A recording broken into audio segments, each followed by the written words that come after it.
Gotcha. Okay, I perfect, perfect. issues hearing, but now I gotcha. Okay, and correct me if I'm wrong, you're in Canada somewhere, is that correct? Yeah, yeah, I'm in Toronto. Toronto. Okay, I know the person in the next square over from you, Amanda, is from Toronto as well. So in the Oh, fellow cool. Toronto, I've been there once. It was in January for an orthopedic surgery conference, and we spent the whole time underground because it was so damn cold. But That is anyway, cool. Yeah, that's a cold month for us. yeah, sure. So first of all, thank you for being here. Thanks for all the stuff you've been doing. Let me ask you. You actually hunt too, and your last name's Hunter, so it's pretty appropriate, I guess. That's not a made up name. You didn't change your name, did you? No, I got lucky. It's good for branding, though. Well, do me a favor. Just give us a little background on you, and then we can talk about. I know you had a big run in a few years ago, or maybe it was a year ago. I can't remember. I want to talk about that, but tell us a little bit about your background. Um, it was funny. I wound up working in kitchens at a young age, and I always loved food, and it just kind of stuck. I fell in love with restaurants and the restaurant industry, and cooking, and then from there, sort of a quest to find the best ingredients led me to organic gardening, foraging, and hunting. And as a chef, I really found that there's nothing quite like wild food at the store, and in terms of taste, and whether that stuff is as healthy for you or not. I'm not an expert on that, but just from a taste perspective, I can't help with this obsession to source out the best tasting ingredients. And that's really sort of what fuels my love of hunting. And just personally, I think it's more humane and a healthier way to eat. A big part of my story was being inspired by documentaries like Food Inc. and sort of these documentaries shining light on the industrial farming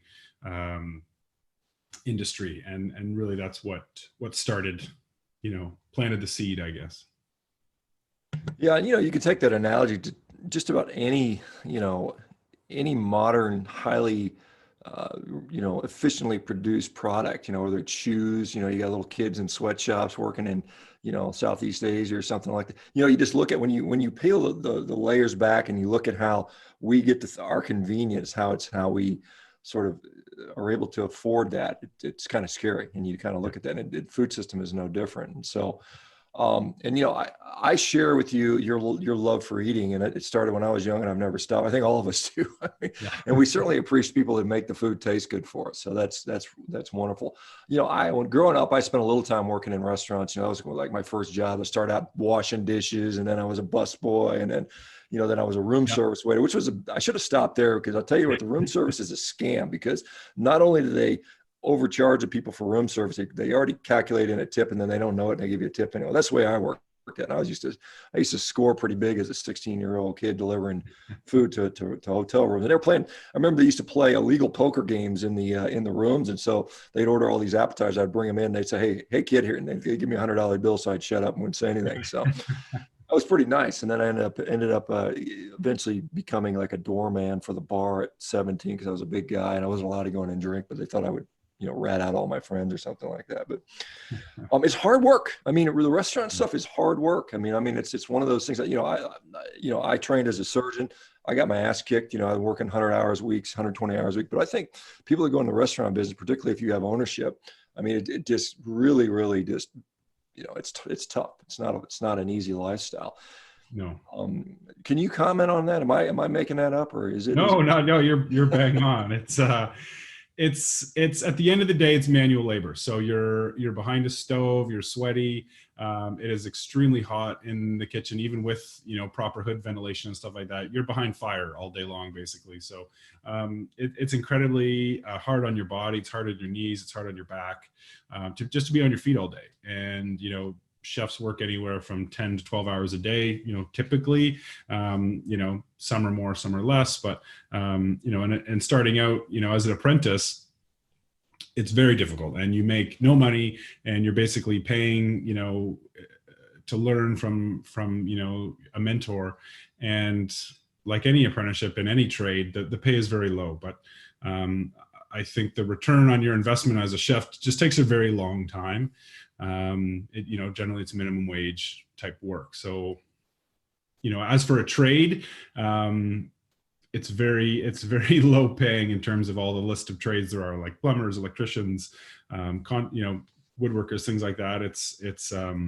I think it's probably at the bottom of the pay scale. So it's incredibly tough, but it's a labor of love at the end of the day. And it's like any kind of creative, artistic type of job. You're not in it really for the money in the beginning. It's more of a love, and then you can, learn how to profit from it. I think once you master the trade or open your own business, you start to really kind of understand, how to make a living. But the early years, the first 10 years are tough.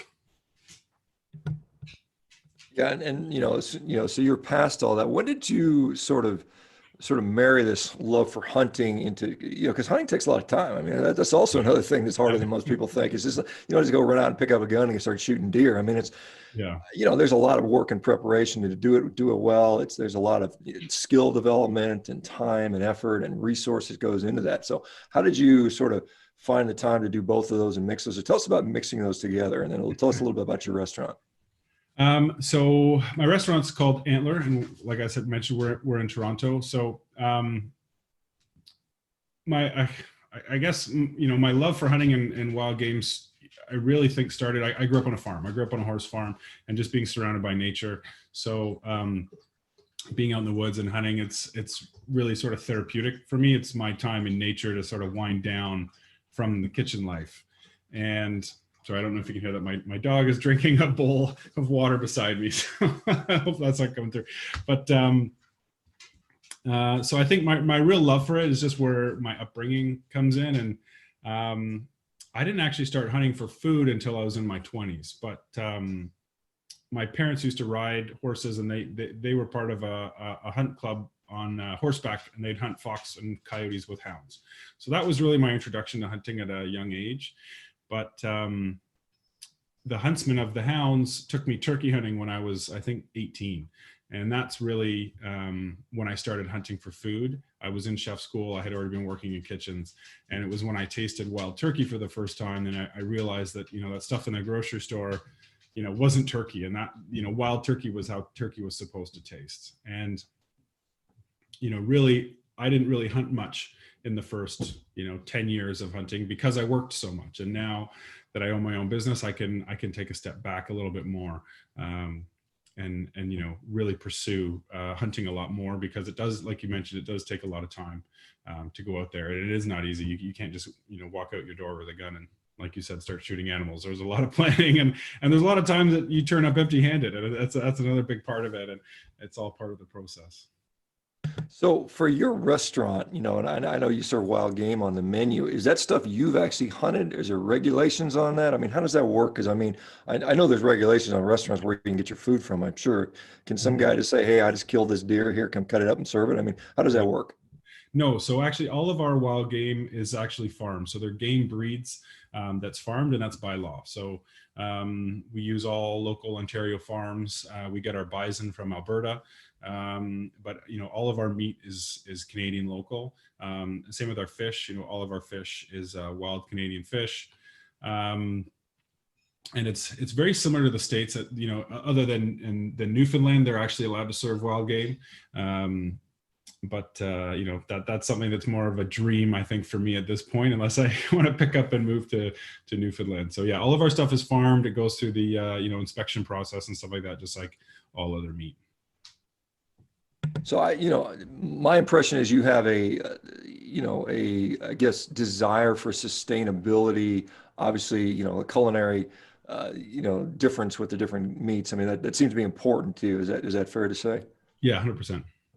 So interestingly, and we'll get to, kind of what I guess casting spotlight on you, you had a bunch of vegan activists show up to your restaurant to protest your restaurant of all restaurants. You'd think that you would go to, McDonald's or, someplace else that might sort of represent, for people that complain about the way food is raised, they would point to CAFOs and the quote unquote factory farms. You're generally not getting your food from there. So walk me through that sort of time where you had all these crazy protesters sort of targeting you, and why did they do that, and what happened? Well, it was hard to figure out at first. That was our initial reaction was just confusion, like you mentioned, like why would they pick us? None of our stuff comes from factory farms. All of our stuff is local. We really want to support local family farms.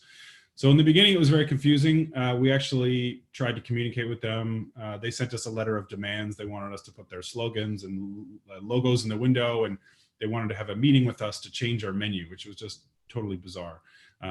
We live in a free country. We have a legal business. So it was just sort of bizarre. And then we realized just by researching these people and who they were, their motto was debunking, I think it was the humane myth is what they call it. And they think, all meat is murdered, no matter where it comes from. And then I think they actually said in an interview that when they protest McDonald's and KFC and these larger chains, nobody cares because they know it's crap. They know it's junk, and they just think that they don't have an impact when they protest those types of businesses. So they purposely target little places like us. We're a small family restaurant, we're 45 seats.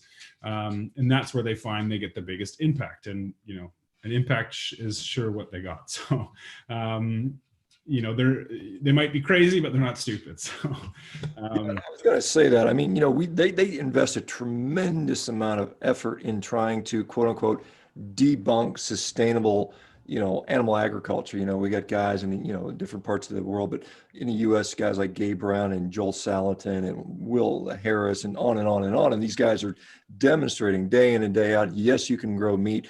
Yes, you can do it sustainably. Yes, you can be very productive at it. Yes, you can be environmentally sustainable and actually improve environment. So we're seeing that, and they desperately want to debunk that, because if people say, well, here's another solution, they have one solution. It's my way or the highway. All you guys got to stop eating meat. And I can see why they do that. That makes sense. But to the average person on the outside, it's like, why aren't you going after those places? But it's kind of like I talk about like these fake meat alternatives, these these Beyond Burgers, and I assume you don't have those. Maybe I hope you don't have those on your menu. But, we don't. but because it's just more processed junk food. And it's just like, well, it's not going to make really much of a difference because everybody's already eating processed junk food anyway. So it's like, it's like more of the same garbage. So you had a very sort of unique sort of response. Tell us, they got a lot of attention. So what was going on? What happened when they were out there protesting? Well, what I think a lot of people don't know is they protested us once a week for 11 months. So it was grueling, mentally, having people actively trying to shut your business down and cause you harm. They were posting pictures of my family that they found online, death threats, the whole 9 yards. So it was incredibly frustrating. It was hard on, myself and my business partner. It was hard on our staff. So after about 3 or 4 months, I just couldn't take it anymore. And they showed up one night with a megaphone, and they were screaming at our customers as they were going in and out of the building. And I just thought, enough's enough. I can't take this anymore. And we had a whole deer delivered that morning, which was in our cooler hanging in the basement. So I went down, took the back leg off of a deer because we butcher them all in house. Got my cutting boards and soap and sanitizer and stuff like that. And I brought it to the front window, and I thought, they're going to offend us and our customers. We have to fight back, and I'm just going to offend them. I just thought, they're torturing us. I'm going to get back at them. So that was my response. It wasn't planned. It, just sort of happened. And they filmed the whole thing and put it online. And it went viral in all of their channels really around the world that weekend. And our restaurant then started getting pounded on Google, and anywhere you could review and rate us, we were getting 1-star reviews from people in Germany and Australia and all over the world from people that hadn't, even been to the restaurant. So we thought we were screwed. And I thought, this is it. We're gonna fall into this cancel culture. And then the mainstream media got wind of it, and really that's when the support coming in, we started, getting positive articles written about us, from major newspapers and online journalists and things like that. And really that's when we started to see support, from the global community. It really did go viral. We were getting articles sent to us from all over the world. And from there, it was just, we tried to keep it business as usual, but, it went viral. The protest started getting bigger. It turned into hundreds of people outside the restaurant. And it was just bizarre. When, what recourse do you have as a business owner when you got people out there harassing your customers, obviously targeting you, threatening your family? Do the police do anything? I mean, is there any sort of recourse that you have? So these protesters, they do it for a living. I'm not sure who pays them, but they show up at slaughterhouses. They go to, fashion stores that have fur. They know the law very well. So when the police show up, they're on their best behavior. It's when the police aren't there, they start breaking the law. And unless you get it on film and then try to identify who these people are, you can't really do much. Luckily, with some of the online stuff, the police did take it very seriously, and some people were arrested. I don't know if they were actually formally charged, but they were given restraining orders. In terms of legal stuff, we were actually looking into filing an injunction, but that's incredibly expensive. And after a few of their members were actually charged, they just stopped coming after 11 months. They just one day decided to, stop coming. So, people have the right to protest, and we really couldn't shut them down without this legal injunction. So, I mean, I guess the news at the end of the day is not backing down, just holding out, and they basically get too tired. Yeah. Yeah. and just being stubborn, my understanding is you got some support from the community that sort of wanted to support. So did that actually ultimately help the restaurant? In the end, it definitely did. We're only 45 seats, so we can really only serve so much. So what happened was, people were just booking, more and more in advance. But what I think it did do is it really put us on the map in terms of international travelers. Toronto's a business city.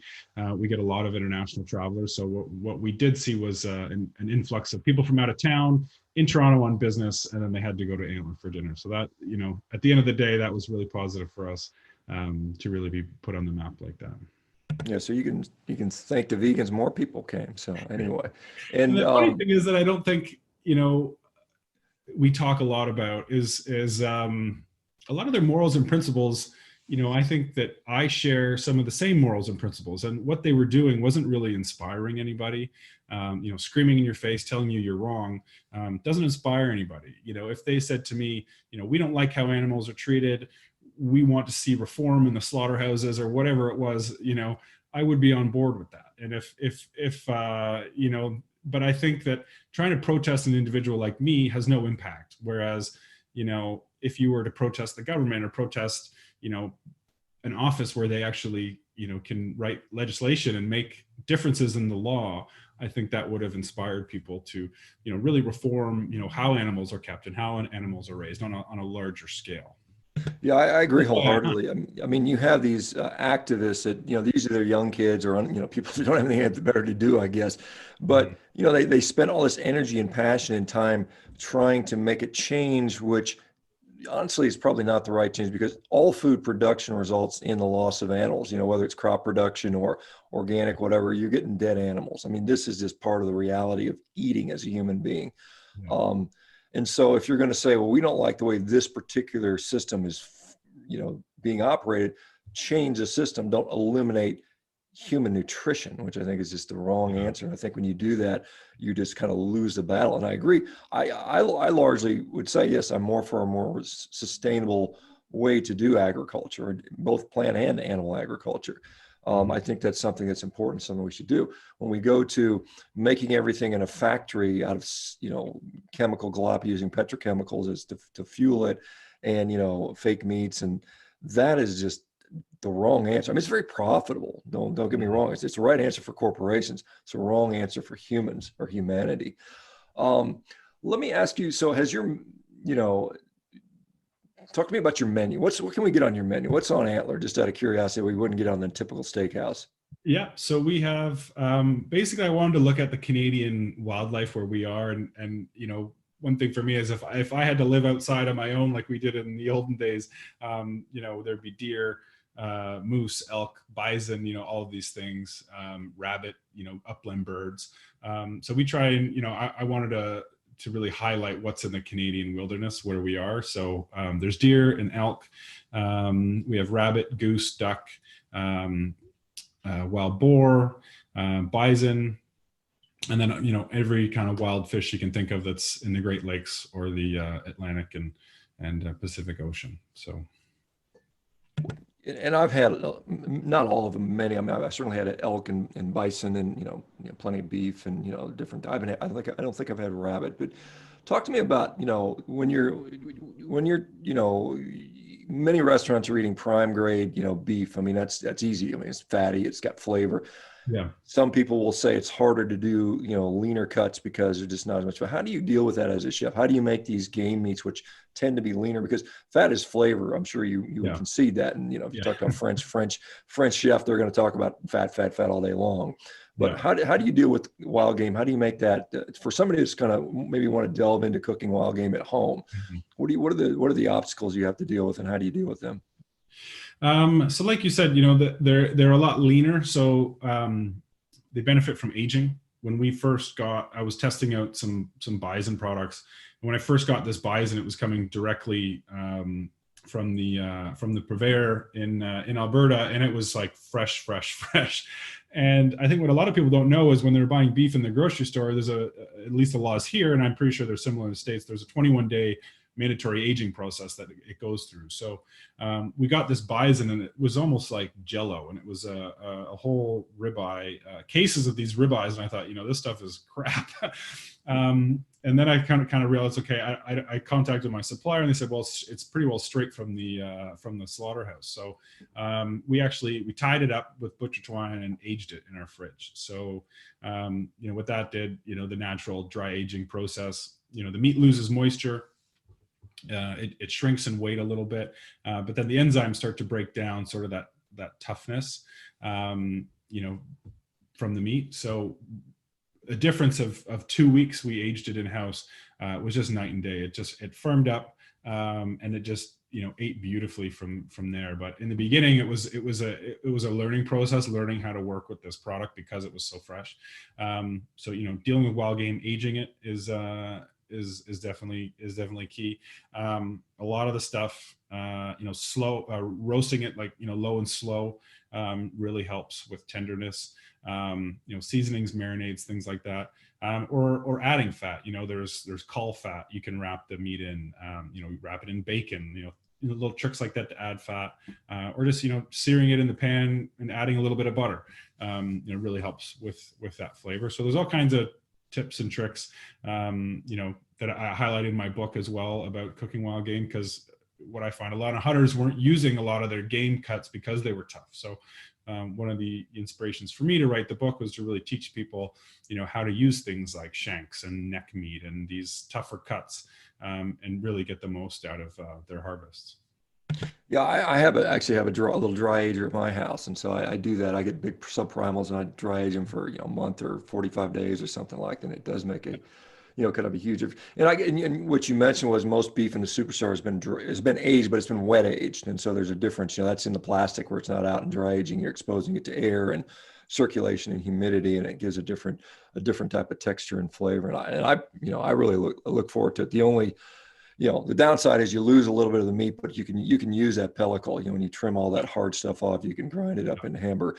My dogs get some of that, so they're pretty I know. happy. That's gonna be my comment. You can feed it to the dog, and they love it. Yeah, the dogs go crazy whenever when I cut up a new subprimal. That's good information. I didn't think about that. So dry aging, I guess bison would be a fun one to do. I think it's most close to that. As far as your own food consumption, I mean, I'm sure you eat an omnivorous diet. We got a bunch of crazy meat eaters in this community that many of us just eat nothing but meat, and we like it and we're happy, and we're, just want us people to let us be and one thing. But what does your diet look like? I eat a lot of meat, and I don't know if that's but I try and work a little bit more fish into my diet. But I try not buy meat from the store. So my fridge right now, there's chuckers in there that I actually need to finish butchering. That's an upland sort of game bird. They're not wild to here, but they've been introduced, and we shot them at a friend's farm. There's Canada Goose in my fridge right now. There's bear meat, and then my freezer is full of venison, duck, goose, bear. What's I got in there? And then fish from the summer. So I have 2 freezers at home, and I really just try and eat out of those as much as possible. Once in a while we'll buy chicken or turkey from the store, but for the main part, it's all wild game meat at home. Let me ask you, because one of the neat things I found that, like duck, particularly duck breasts, and I assume goose is the same. I know I've had goose at least once. It almost has it doesn't taste like other poultry. I mean, it seems like it has a more meatier, like a red meat taste. Is that something you found to be true? You could put a piece of well-cooked duck breast and tell me it's red, it's some kind of red meat. Red meat. Yeah, it doesn't taste like that. I wonder why that is. I mean, that's interesting. And then I want to ask you about bear, because I've never had bear. What's bear like? I absolutely love bear, and I was a bit weary of hunting. I didn't really understand it in the beginning, and it has a very beef-like texture and flavor, but there's a bit of I call it like a lamb funk to it. So I would say it tastes really like a mix of meat, beef and lamb, and it can be very fatty. So a lot of the recipes for lamb work really well with bear. So and some of the spices too, or like a Moroccan lamb tagine, for instance, works really well with bear. I've used I love the bear in some lamb curry recipes. But the wild bear, they're scavengers. So you have to be just careful with trichinosis, which is a parasite they can have. So definitely recommended to cook it well done. So, steaks and stuff like that. Not the greatest from the bear, because you do have to cook them well done. So, pot roasts or smoking, stuff like that to keep it as tender is sort of the key. But, burger, sausages, things like that, the ground meat, it's all, as long as you're cooking it well done, it's just great. I love it. Yeah, trichinosis. I mean, similar thing you see with pig. It's the same pathogen there. What's the on the restaurant? Do you have like a fan favorite? Do you have like customer? Is there one that everybody loves? Or is there a signature dish? Or I'm sure you have specials that rotate depending on availability. But what's on the menu that people love over there? There's 2 things that really have been our signatures from the beginning, and that's the bison ribeye that I mentioned earlier. We do that, really, really well. We've sort of figured that one out. And then there's a deer rack dish that we actually do it 2 ways. We wanted to highlight the whole animal, so we do like a primal cut, the rack, or the strip loin, the backstrap. And mix that with it sits on top of a stew made from the neck and shank meat, and that's been on our menu, I think, since day one. We've tried to change it or take it off and replace it with another deer dish, and people get mad at us. So I would say those 2 are the fan favorites. Do you, obviously you have to live under a rock to not realize it. There's a big push to sort of demonize meat, to take it off the menu, to get us to cut back, to eat these, plant-based analogs, just, it tastes like meat. It kind of looks like meat, it's got a similar macronutrient profile, we can make the plants, we've got guys like Ethan Brown and Pat Brown, the CEOs of Beyond Meat and Impossible Burger, saying, we're going to put the meat business out of business by 2035. And, meat is just some protein and fat, and we can make it taste the same. And that's it. I talked to a guy named Stefan Van Vliet, who's a researcher out of Duke University, and they did comparisons on those things. They took beef, and beef burger, and they took a Beyond, I think it was an Impossible Burger, one of the 2, and they compared it, and they looked at something called nutriomics or metabolomics, and they look at the actual individual nutrients. Beef, by the way, has something like 50,000 plus nutrients. It's not just a few amino acids and fat, a couple of vitamins. There's 50,000 nutrients in there. Wow. There's only 10% overlap between those 2 products. And so it's not even close. Have you felt the need to to be more inclusive, to include more vegan menu? I know, you know, the late Anthony Bourdain used to say he would, you know, he would be annoyed by the vegans in there, and he called them the Hezbollah offshoot of vegans, you know, of the vegetarians. And, you know, he'd throw some, you know, cheap vegetables together and charge them $20. And, you know, we're basically, is that something, I mean, are you concerned about, you know, I've got to cater to everybody and be inclusive and make, you know, Beyond Meat burgers on the menu? I would never serve any of those types of you know, generated, you know, whether it's the Beyond Meat, you know, I wouldn't have any of those products on the menu. We have had a few vegetarian and vegan items on the menu, just, you know, like you said, to be inclusive. You know, we'll have a lot of time. There's a couple on a date, you know, and the, you know, man or the woman, vice versa, one of them's a vegan. And so we wanted people to have that option to come. One thing that we talk about at Antler is everyone's welcome in our house. You know, we treat it like our home.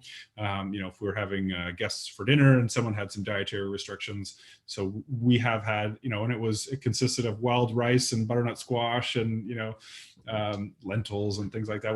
I tried to make it as healthy and as possible and make it taste good. So, you know, whether, you know, someone is kosher or they eat halal, you know, they're welcome at Antler. But as for the science-based meats and stuff like that, no, I wouldn't ever. I don't believe in it. It's just not something that we would cater to. Yeah, and thank you for that. I mean, there's people that don't seem to understand, even the cell-based cultured meat. People don't understand the process and what goes into it. Yeah. The inputs, you know, to grow those cells, you have to feed them basically monocrop protein from, you know, monocrop peas and soybeans and so on and so forth. That No, I don't think that's healthy for the planet either. You know, it isn't. But that's not the message that's coming out of, you know, essentially Silicon Valley, who's backing this stuff right now. What's your favorite part of working at Antler or being a chef? What do you like the most? There's something in terms of the creativity that I love. You know, serving people a great meal. There's instant gratification from that. I don't know if I love working with the people. I loved the business. You know, when we were allowed to serve people, we're still shut down for in-house dining for the better part of a year now. So I miss the social aspect of it, you know, and I think that's really what I loved about the restaurant industry that we're hoping to get back very soon. Yeah, I guess that's a whole different topic. You know, Texas, you know, in the United States, and, you know, it's obviously a very, very controversial topic. You know, Texas and Mississippi, I think there's like 16 states in the U.S. who've just said, done, mass mandates are done, you can open up. Yeah. And, you know, many people are cheering and saying, thank God we're back to, you know, we can have some semblance of a normal life. And there's other people saying, you guys are all going to die, you're crazy, you're stupid. Yeah. You know, and I understand Canada has been, at least in certain provinces, been very restrictive, very, very aggressive response to this. Mhm. You know, and it is sort of, I mean, if they shut you down or say you can't feed people, I know in California, I'm in California, and we had the poor restaurateurs, they're saying you can't have in-room dining, you can eat on the outside on the patio, and then all of a sudden you can't eat on the patio, and they open it up and they shut it down, they open it up and they shut it down, and then they build a movie lot next door and they let them feed I people saw outside, that. and there's such hypocrisy in there. Does any Yeah. of that stuff, is there, I mean, I'm sure you talk to other restaurateurs Yeah. in Toronto and other areas. I mean, is there sort of a sense of frustration with this stuff?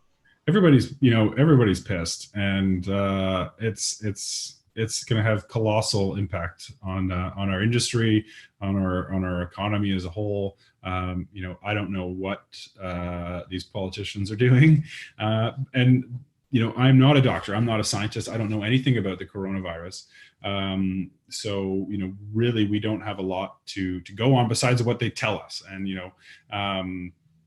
I don't agree with a lot of it. I don't think I have kids, and seeing what my kids have been going through with school, I don't think it's right, what we've been doing.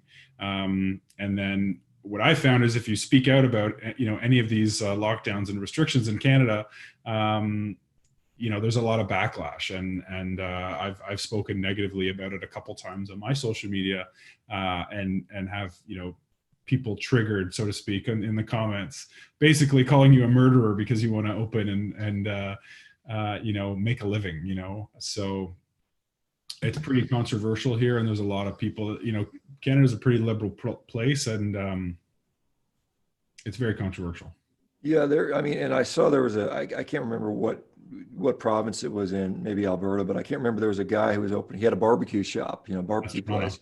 Yeah. Toronto. Oh, it's Toronto as well. Okay, Yeah. and he opened up, and they came and arrested him and shut him down and fined him. And I can't remember what the end result was with that. But I mean, it's, you know, it's kind of like, if you try to stand up, and you know, again, Canada's not the United States. In the United States, you know, supposedly the legislation makes laws, the decrees by medical agencies and the CDC is not, you know, legislature. It's not a law. And so Yeah. you can choose whether or not you want to do that. We had a pig farmer from Michigan on a couple of days ago, and he basically, same thing. They said, you know, we don't like the fact that you have these Mangolista pigs that aren't, you know, trapped inside in a barn, and you let them roam outside.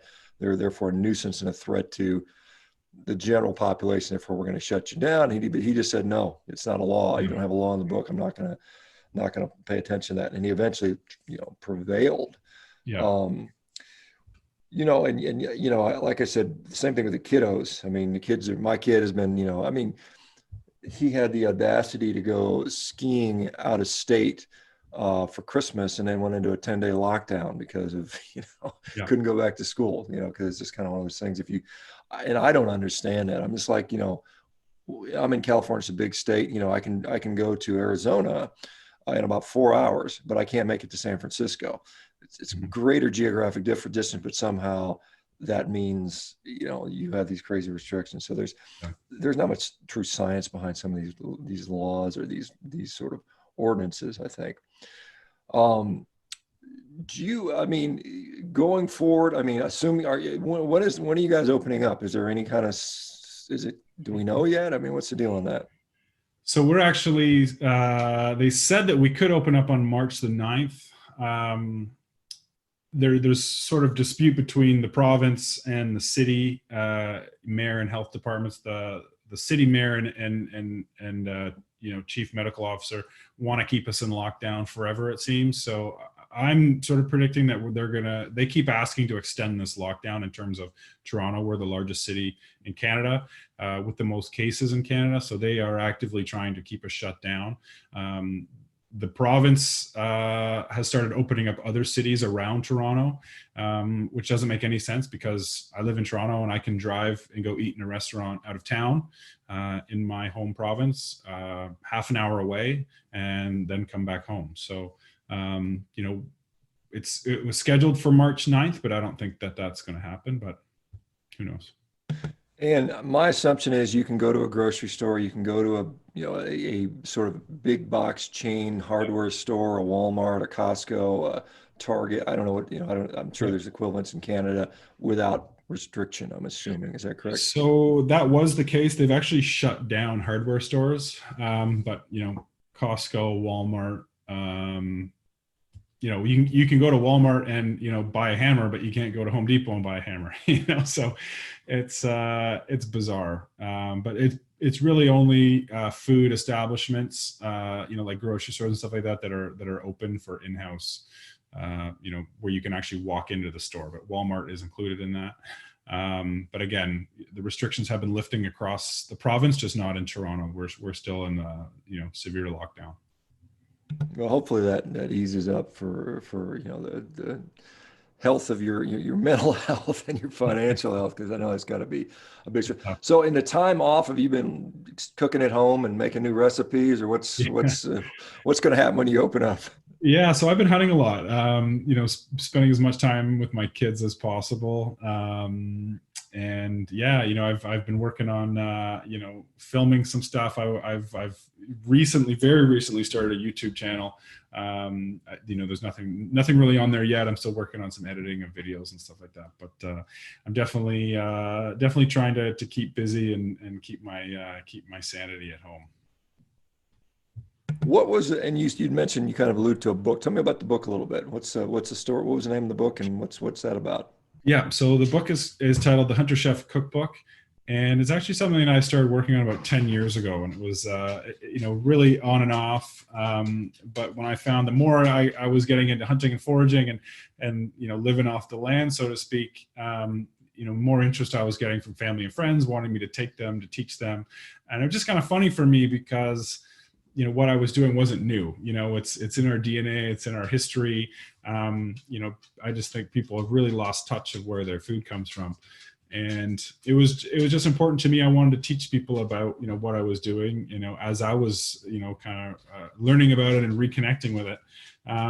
So I bought a camera, and I love photography as a hobby. So I thought, I'll shoot all the photography, and really just take people along this sort of journey I had for wild food.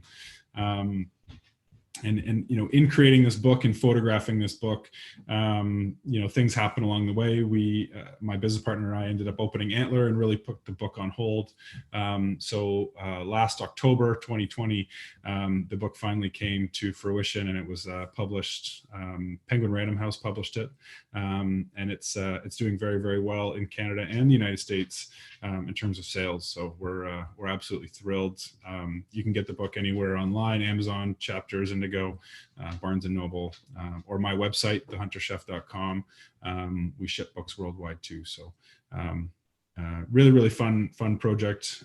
All wild foods related. So there's sections on large game, small game, fish and foraged, and cocktails and desserts from Antler.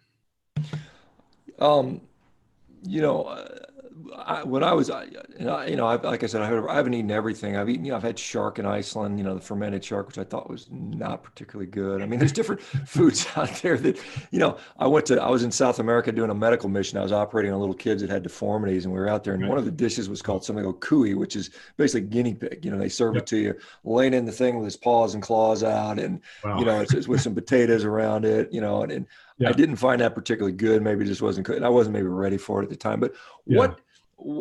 I'm sure you've tried. What things don't really lend themselves? I mean, what critters aren't really good to eat? I mean, humans have eaten basically everything that's ever flown, walked, or swam on the planet. We've eaten Yeah. everything. Yeah. What, like a skunk? I don't know. Do people eat skunk? I mean, possum. You hear about that. What can are there some things you say, hey, I just as soon not eat if I, or how do you make something? What's kind of a really tough one to make taste good? I think squirrel is difficult, but and for me it was just mentally. I kept finding these researching things to do for the book. Mentally, squirrel was a hard one for me, but I actually really love the meat now. It's in the rabbit family and tastes just like rabbit, which at the end tastes like chicken a little bit. So for me, I think it was squirrel was kind of the hardest one to wrap my head around, and really just looking at this little thing, and you think it's like a rat, but researching it, you actually find they're very clean and they don't get rabies and things like that. So, but yeah, I'm sort of cursed. I love everything, and it's there's a couple dishes I don't like, and but they were like things like you mentioned, like this guinea pig dish. I don't know if I would enjoy that. I've ordered chicken feet a couple times. I had duck feet once, and I was like, it wasn't really my thing. It was very full of cartilage and stuff, so I didn't enjoy it. But I'm sort of cursed in that I like kind of everything. Some people don't like eggplant or something, and there's really nothing that I don't like, really. Occasionally I'll meet someone that doesn't like meat, for whatever reason. I wonder if, my first thought is you probably have a mental disorder. I'm, kind of saying that kiddingly, but I mean, I think part of that is maybe perhaps the way it's been cooked and the way Yeah. there's a lot of way to ruin meat. And I think a lot of, Yeah. I mean, particularly moms doing the cooking, and no offense to moms, a lot of moms like the meat well done, if it's a little pink on the inside, it's, and I think, do you think that, how do people ruin meat typically? I mean, do you see it pretty common, people cooking meat the wrong way? I'm not sure. I have a friend that doesn't like pork, and he eats meat. And funny thing is, he's Italian, and it's really big in their culture, in terms of salamis and prosciutto and things like that. So, and his reasoning was that it's like you mentioned, he had it cooked poorly one time, or he didn't like the texture, or something had like cartilage or gristle in it, and it just sort of put him off of pork. So. I think it's sort of mental for a lot of people. If they get an image of something, or they have a bad experience with something, you know, I'm not sure how that happens. Talk to me a little bit about, you know, one of the things that a lot of people are frustrated with, you know, particularly in this particular community, is we're not big fans of some of these industrial cooking oils, you know, the soybean oils, the canola Mhm. oils, and stuff like that. I know as a restaurateur, that's cheap. It's a very efficient way. If you're frying stuff up, most people throw it in some peanut oil or something because you can get it really cheaply. Yeah. Is that something you think about, concern about? I mean, when I cook, I throw stuff in tallow or, you Yeah. know, butter or something like that. That's, to me, not only it tastes better, but I think it's just better for us health wise. What are your thoughts on these oils in restaurants? You know, I don't know incredibly much on the subject. I do know that at home, I really only use olive oil, and I've actually switched to grapeseed oil.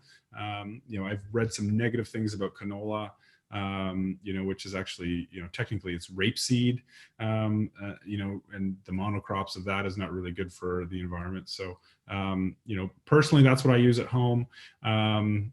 You know, reading about, you know, how they source palm oil and coconut oil and stuff like that, it's not really, you know, great for the environment. I've actually worked for, before owning my own restaurant, you know, large restaurant groups that wanted me to use this fryer oil, and it actually had silicone in it so that it would last longer, and I refused. I was sort of the black sheep of the operation, and you know, the owners weren't happy with me because it was cheap and lasted longer. But you know, my argument was, I don't want to eat something that has silicone in it. So, you know, even though it's deemed food safe, it's not something I want to serve. So, you know, it's definitely something that I think about. Like I said, I'm not an expert on the subject, but I do think, you know, a more natural approach to these oils would probably be better for us on the whole. Yeah, I think there's reasonable evidence to suggest that these are bad for our health, particularly at high heat and the way they're prepared. And the silicone, you know, my understanding is one of the reasons humans cannot eat grass, you know, because there's calories in grass, there's carbohydrates in grass, but the only reason we can't is because of the silicon content. It's got a high concentrate of silicates. And for you guys who don't know, sand is made out of silicon, glass is made out of silicon. So, you know, I guess if you want to eat sand or something like that, I guess you could digest it perhaps. I don't Yeah. know. What about, yeah, somebody was asking about pork belly. Is pork belly on your menu? Yes, yeah, we do with wild boar, so it's a little bit leaner, but it is something that we have. It was on our brunch menu. We've, you know, use it in various dishes, but yeah. Is wild boar, I mean, you know, we have issues in, I guess, feral hogs, you know, Texas in particular. We touched on that the other day. Are those a problem in Canada? Are you having issues with some of these wild animals? Not exactly where I live, but in the prairie provinces, they are starting to be more of a nuisance. There's been, you know, quite a few sightings here. In terms of the hunting aspect, we're allowed to shoot them. There's no tags or anything because they are a nuisance animal. We're actually supposed to report sightings and stuff like that to the Ministry of Environment and Natural Resources. So no, they're not a huge problem for us like in the States. You know, I've heard numbers, they do $1 billion worth of agricultural damage in the States. You know, I don't know if that number is totally accurate or not, but they're not as big of a problem yet here. And the breeds we use at Antler, they're actually it's a German breed of wild boar that was brought here and farmed, I think in the 1970s, something like that. Do you see any, you know, as a hunter, and I know that's not your primary specialty, but any sort of changes in the way hunting is allowed to be carried out? I know some places the hunting has been restricted, and it becomes more and more restricted as time goes by. There's certain countries where it's basically almost impossible to do any hunting. Yeah. Is that an issue in Canada in any degree, or is there any trends towards that? British Columbia, they're having some issues with it. There's a lot of kind of leftist hippie type people that live in Vancouver and British Columbia. So they've actually had their grizzly bear hunt taken away because it wasn't managed very well. A bunch of people put together a petition that was actually, you know, able to pass in their government, and they canceled their grizzly bear hunt. And I think they're having similar troubles right now. People are going after them, trying to shut down hunting in the province in terms of elk and sheep and things like that. So where I live, it's not an issue, but I think it's a growing problem around the world anyway. You know, places like Brazil, for instance, a friend of mine lives there. They can't hunt there unless it's a nuisance species. So they're allowed to hunt wild boar and I believe peccary, which is another type of pig. But in terms of their like native birds and things like that, they're not allowed to hunt them anymore. So I don't know if that was just poor management. But when you start really looking at hunting, it's the hunters and their dollars from buying licenses and tags and things like that to hunt that's actually going back into conservation, which I don't think a lot of people are aware of. Yeah, I mean, because there's a lot of people, they talk about, if they make meat illegal or very difficult or very expensive to eat, they'll just hunt. And I'm saying that, you may not even be allowed to hunt either. There's Yeah. this sort of these types of things. And what, does it break down into complete anarchy where you're in there, eating your neighbor's dog or, maybe even your neighbor, who knows? I mean, it's kind of crazy times as we see, you just kind of wonder where we're going to be in 10 and 15 years now, because you mentioned you live in Canada and you're in a free country, and sometimes you wonder if you actually are, how much freedom you do have. It seems like it's been sort of gradually sort of taken away from us. So first of all, again, thank you very much for this interview. It's been fun. Where can people, so you got a social media, tell us about your social media, tell us about the restaurant. Is it on, can you get dine out or Yep. delivery or that stuff? How do we get a hold of you? You can find me really anywhere at The Hunter Chef are all my personal handles. The restaurant handles are at Antler Kitchen Bar. You can find us, like I mentioned, we're shipping books worldwide, signed copies. Right now we're selling maple syrup and some hats and things like that online if people would like to support us. So antlerkitchenbar.com or Antler Kitchen Bar on the social channels, or thehunterchef.com. They all kind of link to the same stuff. So.